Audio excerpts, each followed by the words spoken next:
अब हम आपको नवजोत सिद्धू की एक बड़ी स्पेशल प्रेस कॉन्फ्रेंस दिखाएंगे। यह प्रेस कॉन्फ्रेंस राजनीति पर नहीं थी, ना किसी कॉमेडी शो पर थी, ना ही क्रिकेट पर थी, और ना ही नवजोत सिद्धू ये बताने वाले थे कि उनका अगला कदम राजनीति में क्या होगा या फिर वो किसी नए टीवी शो में आने वाले हैं। ये सब कुछ नहीं था। ये प्रेस कॉन्फ्रेंस उन्होंने अपनी पत्नी नवजोत कौर सिद्धू के स्वास्थ्य को लेकर की थी।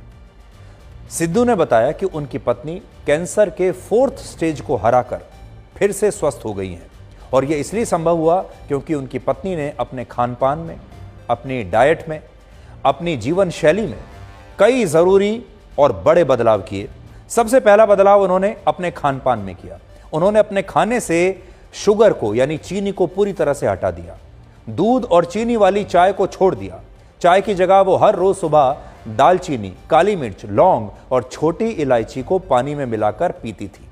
उन्होंने अपने रात के खाने और सुबह के नाश्ते में 15 घंटे का अंतर रखा। वो रात का खाना 7:30 बजे खाती थी। अगले दिन सुबह का पहला नाश्ता 10 बजे करती थी। दोनों वक्त के खाने में 15 घंटे का ब्रेक देने से उनके शरीर में कई बदलाव आए और उनकी बॉडी रिकवर होने लगी। सुबह के नाश्ते में भी उन्होंने कई बदलाव किए। सुबह 10 बजे वो सबसे पहले गुनगुने पानी में नींबू डालकर पीती थी। इसके बाद थोड़ी थोड़ी देर में कच्ची हल्दी, लहसुन और सेब का सिरका पीती थी। सुबह 10:30 बजे नीम की और तुलसी की 10 से 12 पत्तियों को चबाती थी, जो एंटीऑक्सीडेंट होती हैं। सुबह नाश्ता करने के 1 से 1.5 घंटे के बाद वो 4 अखरोट और दूसरे नट्स खाती थी।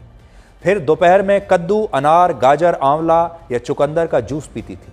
रात का खाना शाम को 7:30 बजे खा लेती थी और उनका डिनर भी काफी अलग होता था। डिनर में वो चावल और गेहूं की रोटियां खाने की बजाय सब्जी और सैलड खाती थी। इन सब्जियों को भी नारियल और पीली सरसों के तेल से पकाया जाता था। उन्होंने अपने खान पान से रिफाइंड ऑयल को हमेशा के लिए हटा दिया।